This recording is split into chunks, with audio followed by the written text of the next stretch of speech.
True. So I guess we'll start with the session. So So quickly introduce Palash. Palash, he's from Bhopal and he's all India ranker at all levels of finals and also of CS, both the levels. So he has got a great academic record and he started his job with a PSU and now he's an investment banker and he I mean I have like he used to tell me that for his finals that he would complete his exam in just about 2.5 hours and he would wait for the 30 minutes so that he can go and prepare for the next exam. So he's someone who has got a great set of knowledge and I am also looking forward to hear from him. Malash, I'll over to you. You can start the session. yeah, sure. So yeah, first of all, thanks Akash for organizing this session. I think the participants are going to immensely gain from this session. And I can tell you in the beginning of the session itself that if you follow what are the things that I'm going to tell you, you can create a difference of 40 to 50 marks in your exams, considering both groups. So you can proportionally take 20-25 marks per group. You can create that kind of difference. And I'm sure that you must that you will all appreciate that that's a huge figure that I'm quoting, that 50 marks getting around more than 10%, creating difference will create a difference between pass to fail, between a rank and non-rank, and between a bad, normal marks and a good marks. So I would appreciate that if you all are having noting down the points which I'm going to tell you, because that is very very important, because you do not remember everything what you are just listening. So do write down the points what I'm speaking now, note them down. If you have any queries, just ask in the chat box. We'll discuss them in detail if you need some clarifications and all.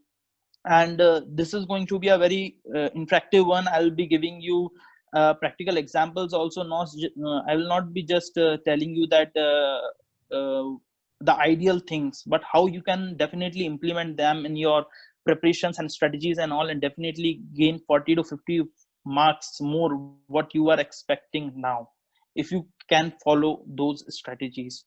So let us begin with our session. Just I one. think the most yeah. Yeah. So we'll be sharing this particular content with you. If you find something that you need to note down that is not there in, then you should note it down. Otherwise, we'll be sharing this particular content with you post the session. So make sure that you are not worried about this content. Go on, Palash. Yeah, yeah. So yeah, starting with the screen that you are seeing on your screens right now. So it will give you a brief agenda about our meeting today. So these are the brief points on which we are going to discuss. Firstly, we'll have a quick snapshot on what could be our 70-day strategy.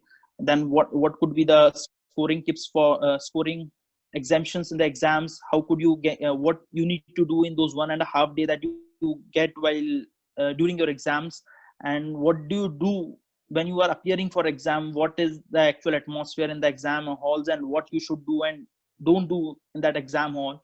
And definitely there'll be a surprise in the end of the at the end of this session that is going to help you a lot. Okay, so be there with us. We very well understand that your time is precious, and will give you full value of your time that you are devoting to this session.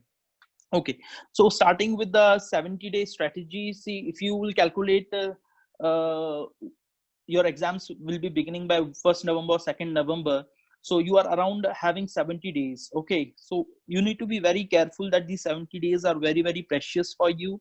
So what we have understood and what we are planning, that you need to have a quick timetable that you need to prepare for yourself, that what are you going to do in those 70 days. If I could break it down for you, see, if you last 5 days you'll be preparing for your first exam, so effectively your 70 days will come down to 65 days. And while so you need to be very careful that those 65 days are very important for you. How can you utilize them effectively and in the best possible manner? So what I would suggest is you should prepare a timetable with which consists of 2 complete revisions of your course, 2 complete revision of your course. So if I could tell you, see, if you take the example, those who are giving both the groups, so you are having 8 subjects in your hand, and you need, I think, at least 5 to 6 days to complete a subject. So it will be around a course of 40 days in which you should plan to complete your first round of revision. So that is very, very important. You could take 4 days in a subject, or you can take 6 days in a subject. That depends on your personal choice, because you might be good in some subject, you might not be that good in other subject. So that you need to frame out that how many days you are going to take for each subject. But definitely you can figure out that in 40 days you can complete one round of revision on your own. Those who are studying for the first time, that definitely it will be everything new for them, so it is very difficult to complete it in 5 days or 6 days.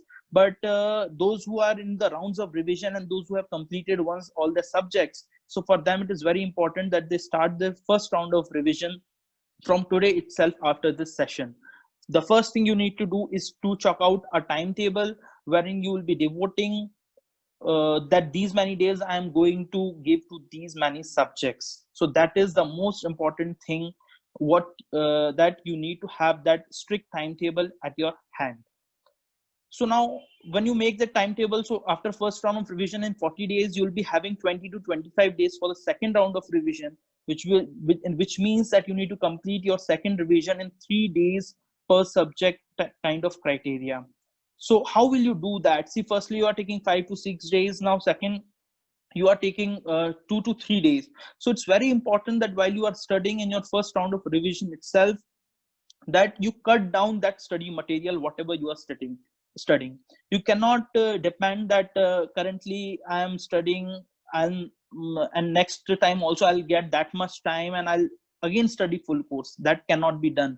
It's practically impossible that you read the same material twice. So what you need to do is either you make your notes, which is the time which has gone now. So if you already have the notes, if you have notes from the coaching class from which you have studied, or any material, so pick that material and cut short that material, that you are able to complete your second round of revision in those 3 days which you will get in your second round of revision.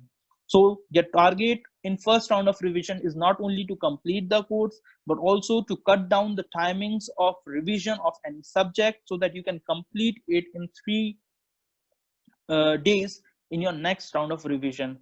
And you need to be very, very careful that you need to stick to that timetable, because we do not have even a single day to waste. So that is the first thing which I'll suggest you. And those who are thinking that instead of having 2 rounds of revision, why can't we give one revision only, and that is 8 subjects, 8 days per subject. So 8 8 is 64. So it's also possible that many of you might be thinking that why don't we devote 8 days per subject. So don't try that, because the subjects that you will study now, that you will be picking up that only during your exams. So that will be a very difficult, that will be very difficult for you to then revise that subject in that 1.5 day. So it is practically impossible that you remember what you are studying today after 2 months, and you will be in a complete mess in those 1.5 day. So do not try this. Please make a plan with 2 rounds of revision. And definitely those who are going to appear only for a single group, there's an added advantage for them. So instead of 5 days, they'll be getting 10 days to complete their first round of revision. So that's an advantage or disadvantage, whatever you say, but you will be getting more time per subject. So that is very important. Now, second thing I would like to tell you here is give a mock test during your first round of revision. Whenever you complete your revision after 4 or 5 days of the subject, please appear for its mock test definitely. What will happen if you appear for mock test? That you will come to know that where are you lacking, and you can sort out those points in your next rounds of revision. So that is very, very important, because if you'll not come to know about your weaknesses, you'll not be able to score your marks in your final exams, because those things will cause you problem in your final exam. So that is very, very important, that you should understand what are your mistakes, whether you are able to write your answers in theory subjects or not, whether you are drafting them properly or not. So that is very, very important that you get that hands-on experience and your mock test. And this is very, very important. Do appear for a mock test. Do not think that I have not completed my subject, uh, it's not important. Anyhow, you are not going to complete your subject during exams also. So it does not matter that you have completed your exam or not. The thing that matters is whether you are in a mindset or not to give that exam. Exam is not about preparation, but it's also about the mindset in which you are going to give that exam. So you need to be in that mindset that even though I am unprepared or less prepared, I'll give my 100% to that exam. I'll be performing 100% in those 3 hours. For that, you need to have an hands-on experience in your mock test.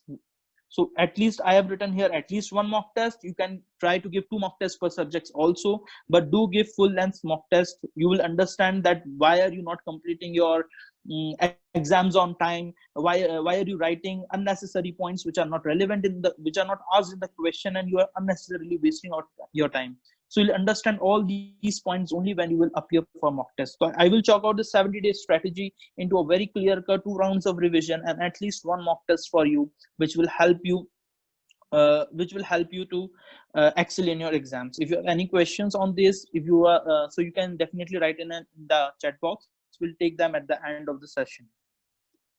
So coming to our next plan now, our next strategy, next point that we are going to discuss here is how will you boost your preparations. See, preparations are very, very important while you are studying. So the first thing I have already discussed, that the strict timetable is very, very important, because if you will be lethargic, if you have given 5 days for a particular subject and you will invest 6 days, 7 days in that subject, then you are going to lose it completely. Because if you are getting 5 marks extra in this subject, you are losing the other subject completely because you have limited time left now. So very, very, you should be very, very strict on your timetable, and timetable should be made as per your personal strengths and weaknesses in the subjects in which you are good. If you think that you can complete it in a faster manner or as early as possible, you have already studied it earlier, you should give lesser time to that subject. And then those subjects in which you are weak, you should give more time to those subjects. So that is very, very important that you strictly follow your timetable. The second point I'm going to make here is don't change your study material. See, what happens is we did first round of revision with some other study material, and now we are picking some other book for our second round of revision. We have studied with some other book in our coaching classes. So that is the main thing which is very, very difficult for is very, very difficult for CS students actually, that they keep on changing that study material. So that is a very, very bad habit, I would say, because it will end up not saving time actually. If you give 5 days to a one study material, next time if you use another study material, probably you will be giving more 6 to 7 days, 6 7 days in completing that subject, whereas you need to break it down to 3 days. So if you change study materials completely, if you change your study materials, then it's going to create problems for you. Please stick to a single study material, whatever you are referring to. Yeah. The third point I would say is ICI's study material. See, ICI's study material is very, very important. We understand that you cannot complete ICI's study material. It is so vast that you cannot complete it. In theory subject, it becomes even difficult to understand what they are trying to say. Okay, so we understand that, but at least you should complete the questions from the institute's study material. That is very, very important, because if you are doing any coaching institute study material only, so they are their personal examples and all, which are easier in languages to make you understand. But institute gives you those kinds of questions and all which they are going to ask in your exams. They use that language in which they are going to ask questions in exams. So it's very important that you solve the questions from the ICI study material compulsorily. It's possible that some coaching classes might have already included study material questions in their books, so it is fine that you cover that book and it's done. but do not leave even a single question from ICI study material. It could be PM earlier course. It could be your study material. It could be your RTPs, mock test, and everything. But do complete the ICI's study material as per your time you are having. Now, Palash, third is, Palash, yeah, before you move on to the next point, I would add a couple of points. As Palash mentioned, don't change your study material. Right now, you might be saying that this is a simple point. No one does so. But let me tell you, uh, while you will be preparing and you will get a call from some of your friend. He'll tell you, oh, I am studying from study material, and you will think that this is a small thing. Oh, I should also do the study material, but just don't get into all of this. Trust. I would frame it this way: trust the material that your professor have given or you yourself have selected, and stick to that till you clear the exam. That is one thing. And also about your this ICI completing all the ICI question. Let me tell you, if you pick up the FR November 19 paper, you will find that 95%, I'm talking about 120 marks, 95% of the questions were either from the module itself or from the RTPs or from the MTPs. There were just 5% that they added on their own. So we cannot emphasize more on completing all the ICI questions. So yeah, go ahead. yeah, that's a very good point.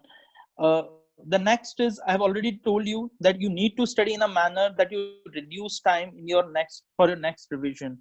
You can underline the points. You can make you can make summary notes for yourself, or you can, for example, if you are solving. Let me give you a practical example. Suppose you are solving an equation. So instead of solving that question next time completely, you should try to identify that what is that point which I could not solve, which I did not understand, because of which I could not solve this question. Okay, so suppose a question takes 10 minutes, 15 minutes of your time, but while solving that in your first round of revision, if you can mark that because of this line which I could not understand, I could not solve this question, or because of this point I could not solve this question. So next time when you are going for revision for that question, you do not need to spend again 15 minutes for that question. You can just quickly review that point in a minute or two, and you can quickly move forward. This is the manner in which you can complete your revision in 3 days and a 1.5 day during your exam times. So that is very important. What we do generally, that we mark a full question that I could not understand this question, but if you know the concepts, you will never, it's never the case that you are not getting anything from that question. It's just a one or two points which you could not solve, and because of that your answer is not coming correct. Okay, so to give you an example for practical, so do mark that point which you are not which you could, because of which you could not solve that question, instead of solving that question again and again. Okay, now coming to the theory subjects, if you want to if you go to theory subjects, then mark those points which are important and which are the gist of that answer. See, in theory subject, you need to be very careful that what the question is asking and what the provision or the thing you are writing, and in that also, are you writing that important thing or not. If any question is coming from company law, you should be very very careful that the answer is lying in the section or in the proviso or in any other case law. So you do not need to waste time on other points which are not relevant to that question, because we have limited time. We cannot spend our whole time in writing full provisions that we know. Okay, you know much what than what is asked in the paper. You do not know those 20 questions only. So what happens generally, that we keep on writing those points which are not relevant to that question, and we say that the question paper is lengthy and we could not complete the answer question paper on time. So be very careful that you mark those special points in any theory question for your next round of revision. So that is very very important. Now third is, don't be fearful if you're not understanding any topic. What happens generally, that if we are not understanding any topic, if we are not understanding any chapter, we become fearful with that full subject. That should not be the case. See, look at what is the probability that that question is going to come from that chapter. Hardly probably it could be 4 or 5 marks, and you are worried because of that to your whole subject. So don't make that the case. And it's as you know that there are always choices in the question paper. So if you are not if you're leaving one or two chapters also, so it doesn't it should not worry you, because you can anyway leave it for your choice. Okay, so it could so you should be careful that what are the questions from which chapters they are asking in compulsory questions, so that you do not leave those chapters, but those chapters which are you are finding difficult. Because what is important now is we need to be very careful on our timetable. We should be on time. So even if we could leave one or two chapters, it will not have an impact on your marks, because you might leave that question in your for your choice. My gist here is you should not be fearful about the whole subject because of one or two topics. That is the point that I'm making here.